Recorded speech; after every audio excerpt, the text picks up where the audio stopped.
시청자 여러분, 오늘도 즐거운 하루 보내시기 바랍니다. 오늘의 사연 시작하겠습니다. 안녕하세요. 저는 결혼한 지 이제 곧 15년이 되는 꽤 오랜 세월을 함께 맞벌이 부부로 살아온 아내입니다. 세월이 이렇게 흘렀다는 게 믿기지 않을 정도로 하루하루를 정신없이 살아왔어요.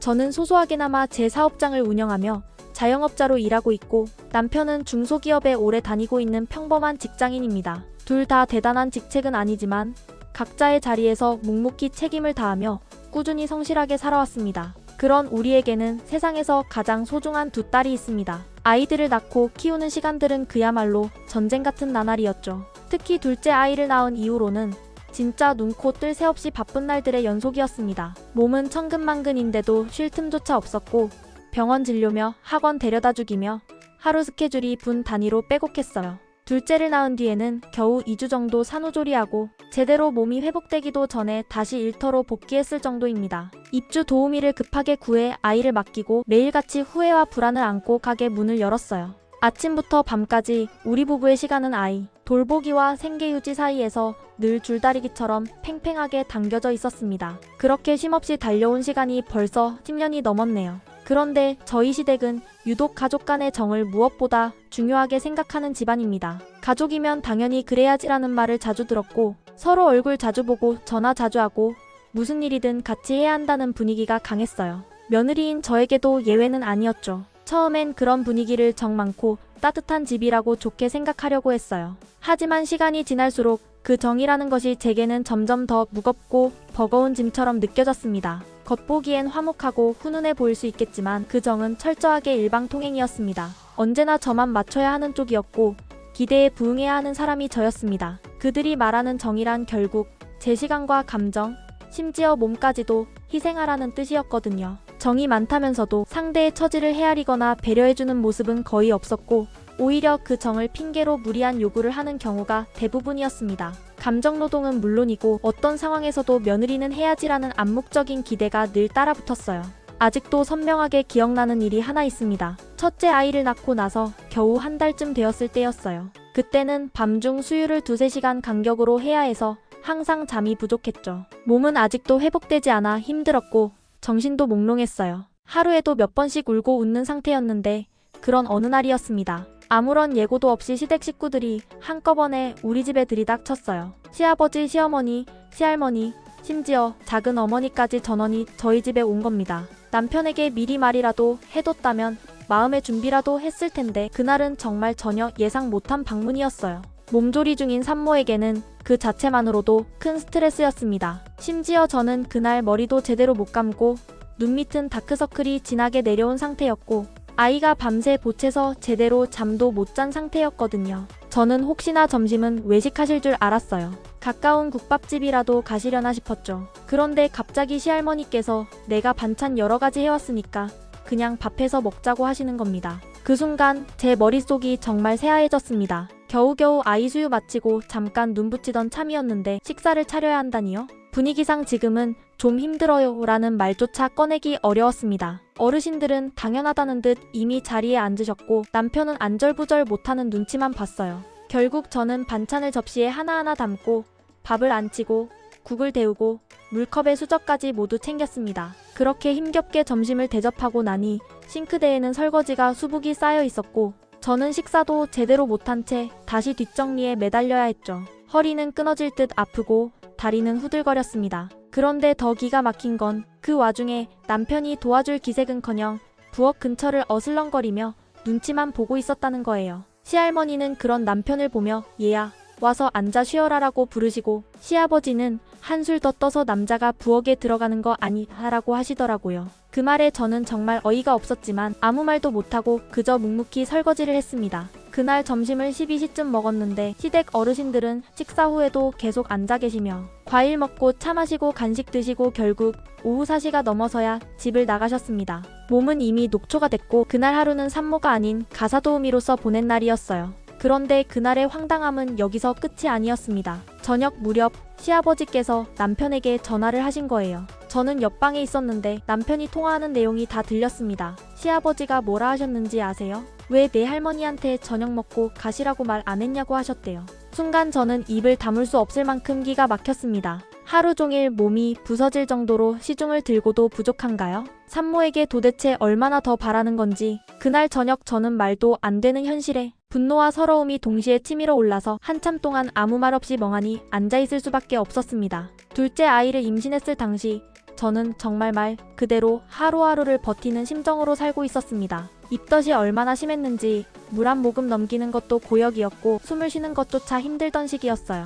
속은 늘 울렁거렸고 고개만 살짝 돌려도 구토가 쏟아질 것 같아 하루 종일 소파에 누워있거나 화장실로 달려가기를 반복했습니다. 몸은 바위처럼 무겁고 정신은 멍했고 아무것도 할 수 없다는 무력감에 매일이 고통의 연속이었습니다. 그런데 그런 어느 날 예고도 없이 시할머니와 시부모님께서 집에 오셨습니다. 전화를 하신 것도 아니고 남편에게 미리 말씀하신 것도 아닌 정말 느닷없는 방문이었어요. 저는 그날 하루 종일 한 끼도 제대로 못 먹고 땀을 흘리며 겨우 버티고 있던 상태였거든요. 그런데 어르신들은 아무렇지 않게 하룻밤 자고 갈게 하시며 짐을 푼 뒤 꼬박 점심, 저녁, 그리고 다음날 아침까지 세 끼를 집에서 해결하고 가셨습니다. 정말이지 말이 안 나올 정도였어요. 저는 몸을 제대로 가눌 수조차 없는 상태였고 남편도 그 시기엔 하던 사업이 힘들어져 정신적으로 완전히 지쳐있던 때였습니다. 일도 제대로 안 풀리고 불투명한 미래에 대한 불안감 속에서 밤잠도 못 자고 있었는데요. 그래도 어르신들 앞에서 내색 한번 못하고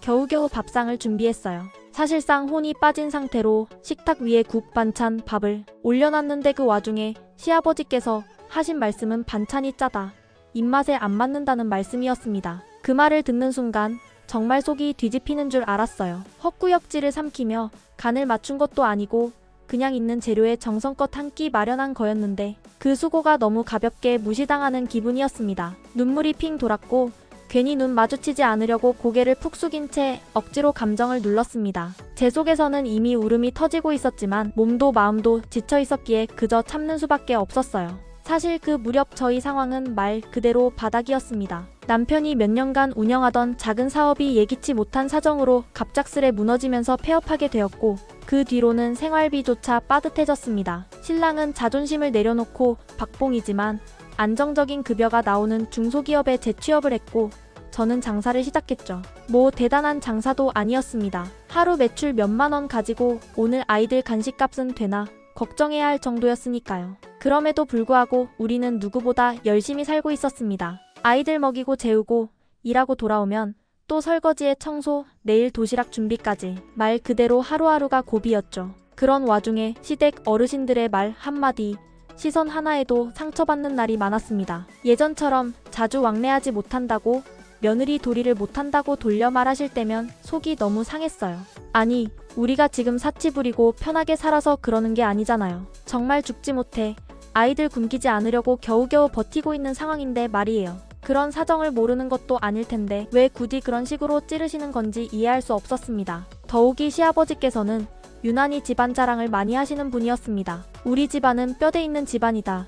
남들이 쉽게 볼 가문이 아니다는 말을 반복하셨고 처음에는 그냥 웃으며 들었습니다. 그런데 그런 말이 점점 저에게는 압박으로 다가오더라고요. 저는 그 뼈대보다 지금 당장 끼니 챙기는 밥상이 더 급한 사람이었어요. 현실은 너무 빡빡하고 그 자부심으로는 애들 분유값 하나 충당할 수 없다는 게 서글펐습니다. 그러다 이번 설 명절이 찾아왔습니다. 어렵게 시댁에 내려갔는데 온 가족이 다 모여 있었어요. 시누이 둘과 아주버님네 가족까지 북적북적하니 명절 분위기는 났지만 저는 왠지 모르게 마음이 무거웠습니다. 아이들 챙기며 괜히 불편한 말 안 나오게 표정 관리하며 조용히 넘어가자 생각했죠. 그런데 저녁 무렵 아주버님네 가족이 친정에 들른다며 먼저 자리를 떴고 그 후 남은 식구들끼리 식사하는 자리에서 일이 터졌습니다. 식사 도중 시아버지께서 갑자기 남편에게 손자 하나 없는 게 섭섭하다는 말씀을 하신 거예요. 처음 듣는 말이라 저는 말 그대로 얼어붙었고 남편도 당황한 기색이 역력했습니다. 너무 갑작스러웠고 당혹스러웠어요.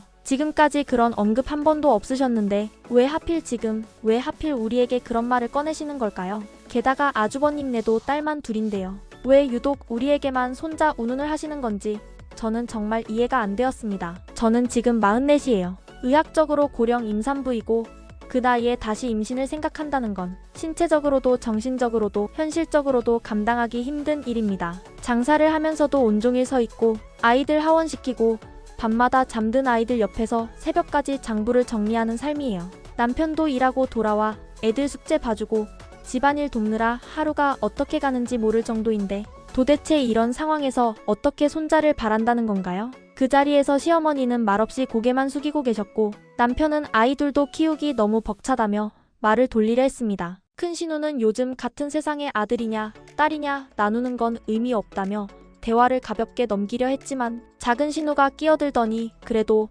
친정대가 끊기면 안 되지 않냐는 말을 하며 불편한 기류에 기름을 부었습니다. 심지어 시아버지께서는 아주버님에게 밖에서 하나 낳아오면 된다며 웃으며 농담 아닌 농담을 하셨고 그 자리에 있던 모두가 순간 침묵했어요. 그 말을 듣는 순간 저는 귀를 의심했습니다. 지금 시대가 어떤 시대인데 아이 성별로 이런 대화를 주고받는다는 것도 기가 막힌데 바깥에서 낳아오라니요? 여자가 아이 낳는 기계인가요? 아이를 낳는 일은 누군가의 기대를 채워주는 일이 아니라 제 몸과 마음, 삶 전체를 건 결정입니다. 그런데 그걸 너무 쉽게, 너무 아무렇지 않게 말하는 그 모습이 너무나 서글프고 참담했습니다. 그날 이후 저는 오랫동안 그 자리에 앉아있던 제 자신이 낯설게 느껴졌습니다. 제 몸 하나 제대로 추스르지 못한 채 늘 돌이라는 이름으로 침묵하고 헌신하고 맞춰야만 했던 이 며느리라는 자리. 이제는 그 자리가 점점 무거워지고 때로는 숨이 막힐 만큼 벗어나고 싶은 굴레처럼 느껴집니다. 시아버지와 작은 신우가 내뱉는 그 말들 딸만 둘인 저희에게 손자 타령을 하는 것도 모자라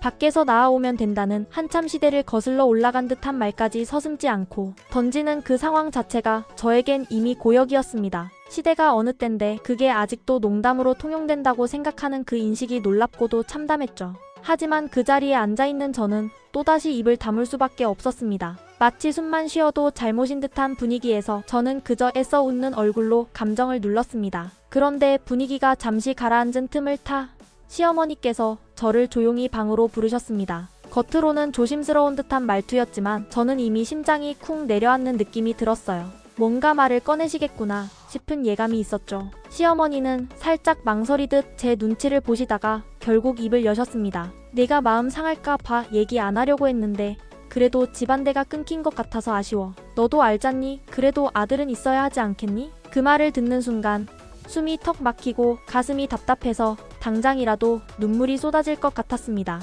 이 집이 늘 그렇다는 걸 겉으론 조용한 듯 하면서도 결국은 그런 얘기를 꺼낸다는 걸 어렴풋이 알고 있었어요. 하지만 이렇게 정면으로 직접 저에게 아들을 낳으라는 말을 듣게 될 줄은 몰랐습니다. 그 말은 단지 아이를 하나 더 낳으라는 권유가 아니었어요. 그것은 철저하게 여성인 제 몸과 인생을 집안이라는 단어 하나로 통제하려는 너무도 무거운 요구였습니다. 참다 못한 저는 차분히 그러나 더 이상 물러서지 않는 어조로 말했습니다. 어머니, 대체 뭐가 그렇게 대단한 집안이라고 그대를 꼭 이어야 하는지 저는 정말 모르겠어요. 제 말이 끝나자마자 방 안 공기가 정지된 듯 고요해졌습니다. 시어머니는 말을 잇지 못하고 얼어붙은 표정으로 저를 바라보셨어요. 마치 이 아이가 어떻게 이런 말을 이라는 충격이 느껴졌습니다. 그 당황한 기색, 멈칫한 눈빛 그 모든 걸 보며 저는 도리어 조금은 씁쓸한 해방감을 느꼈습니다. 하지만 그 해방감은 잠시뿐. 저는 더 이상 그 공간에 머무르고 싶지 않아 자리에서 일어나 그냥 방을 나왔습니다. 방을 나오며 속으로 삼켰습니다. 이 집에서 나는 도대체 언제쯤 내 목소리를 내며 살 수 있을까? 내가 어떤 삶을 살아왔는지, 무엇을 감당하고 있는지 이 가족 중 누가 진심으로 이해하려 했던가. 늘 돌이라는 이름 아래 침묵을 강요당했고 늘 가족이니까라는 말로 감정노동을 감수해야 했던 지난 시간들이 파노라마처럼 스쳐 지나갔습니다. 잠시 후 상황은 더 악화되었습니다. 아마도 시어머니께서 제 말을 시아버지께 전하신 모양입니다. 거실 쪽에서 갑자기 시아버지의 목소리가 커지더니 불같은 표정으로 저를 찾으셨습니다. 저는 무슨 일이 또 벌어질지 모르는 긴장감에 몸을 굳히고 있었죠. 시아버지는 얼굴을 붉힌 채 제게 다가오며 단호하고 거친 말투로 쏘아붙였습니다. 너 우리 집안이 어떤 집안인 줄이나 알고 그런 말을 하는 거냐? 그 말은 이미 수없이 들어왔던 우리 집안 뼈대 타령의 서막이었습니다. 우린 대대로 뿌리가 깊은 집안이야. 함부로 말하지 마라. 집안의 대를 잇는 건 며느리의 가장 중요한 도리다. 그러니 넌 반드시 아들을 하나 더 낳아야 해. 그 말은 부탁이 아니었습니다. 제안도 아니었어요. 그것은 명령이었습니다. 시아버지의 말투엔 협의의 여지도 없었고 제 생각은 아무런 가치가 없는 듯 했습니다. 그 순간 제 머릿속이 하얘졌습니다. 마치 누군가가 제 목소리를,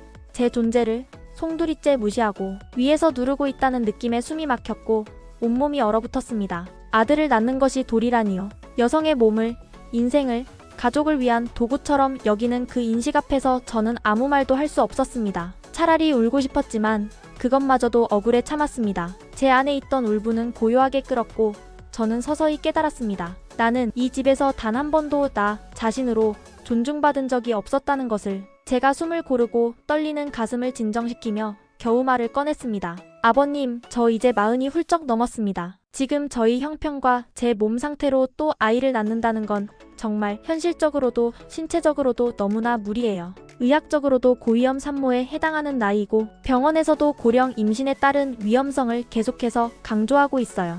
그건 저 혼자 겪는 위험이 아니라 태어날 아이와 우리 가족 모두가 감당해야 할 몫이기도 하거든요. 게다가 저희 지금 상황이 결코 여유롭지 않잖아요. 하지만 제 진심 어린 말에도 시아버지는 눈 하나 깜짝하지 않으셨습니다. 오히려 말을 자르듯 단호하게 말씀하시더군요. 옛날엔 40, 50에도 멀쩡히 애 낳고 잘만 키웠어. 그게 다 핑계지. 그런 소리 말고 아들은 있어야 해. 아들이 있어야 집안이 이어지지. 우리 집이 아무 집안인 줄 알아? 자네가 우리 집 뿌리를 제대로 알고나 있나? 그 말이 끝나는 순간 제 안에서 꾹꾹 눌러왔던 울분이 더는 참지 못하고 터져나왔습니다. 저도 단단히 마음을 먹고 차분하지만 분명한 어조로 맞섰습니다. 아버님, 그 옛날 때를 이어야 한다고 하던 집안들은요.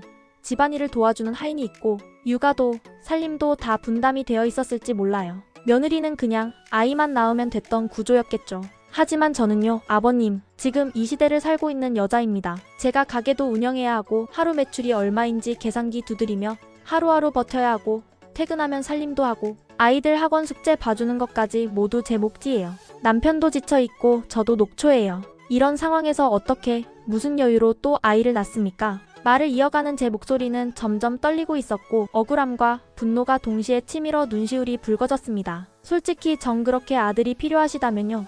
그 양반 집들처럼 아들 하나 낳으면 상속도 넉넉히 해주고 도우미도 붙여주고 일 그만두고 아이 돌보게 환경을 만들어주시던가요. 저도 아이는 좋아합니다. 상황만 된다면, 몸만 허락한다면 저도 셋이고 넷이고 낳고 싶어요. 하지만 지금 저희 형편이 그게 가능한 형편입니까? 지금 당장 내일 학원비가 걱정인 판에 또 아이를 낳으라고요? 제 말이 끝나자 방 안은 순간 숨소리조차 들리지 않을 정도로 조용해졌습니다. 시아버지는 말없이 저를 노려보기만 하셨고 표정은 단단히 굳어 있었습니다. 하지만 저는 그 침묵을 무릅쓰고 계속 말을 이어갔습니다. 그리고요.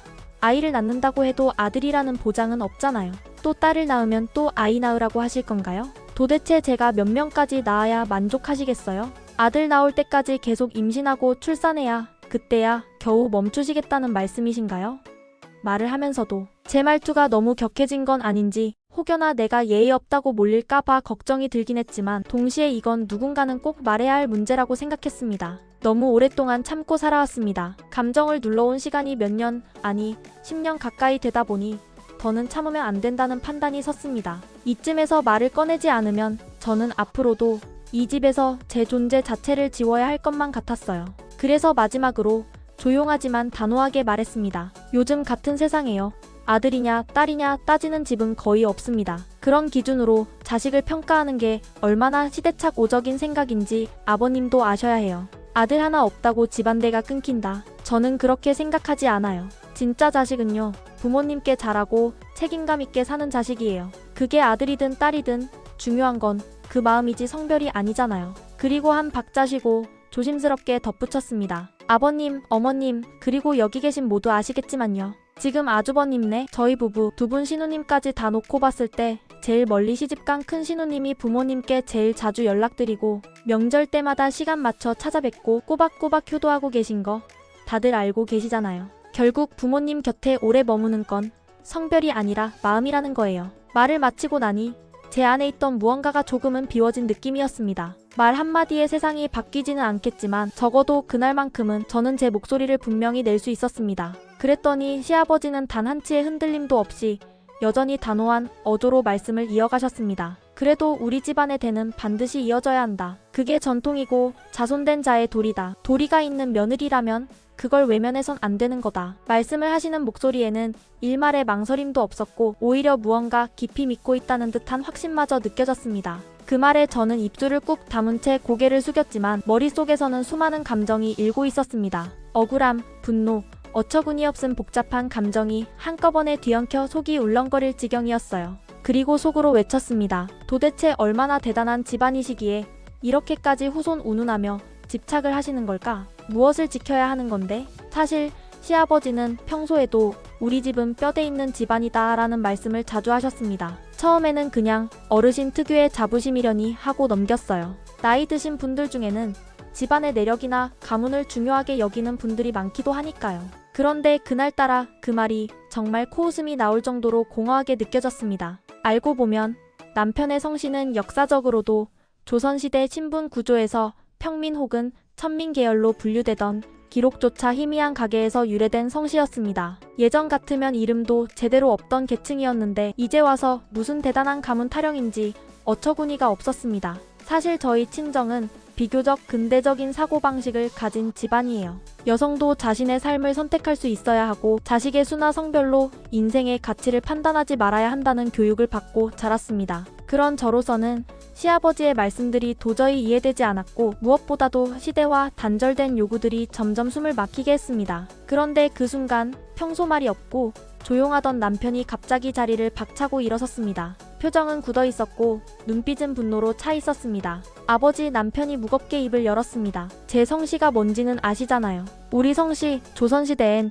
이름조차 갖지 못한 사람들이 썼던 이름이에요. 겨우겨우 조선 말기쯤에야 공식 문서에 등장하기 시작했죠. 역사적으로 보면 양반은커녕 그 양반 밑에서 일하던 사람들이었습니다. 방 안이 순간 정적에 휩싸였습니다. 모두가 남편의 말에 놀라 아무 말도 하지 못한 채 그를 바라봤습니다. 남편은 말끝을 흐리지 않고 이어갔습니다. 저 어릴 때부터 아버지가 우리 집은 대단한 집안이라고 하시는 걸 수없이 들었습니다. 처음엔 그런 줄 알았어요. 그런데 성인이 되고 족보도 살펴보고 역사 공부도 하면서 알게 됐죠. 우리 집안은 그냥 평범한 서민 집안입니다. 어느 가문처럼 지주도 아니었고 관직에 오른 사람도 없었고 그냥 땀 흘리며 살아온 사람들이었어요. 그 말을 하던 남편의 목소리는 떨렸지만 분명했습니다. 그리고 마지막으로 이렇게 말했습니다. 그렇게 평범하게 살아온 우리 가족이 뭐가 부끄럽다는 건 아니에요. 그런데 그런 집안에서 굳이 뼈대 운운하면서 제 아내에게, 제 아이에게 아들 하나 더 낳으라고 강요하는 건 부당하잖아요.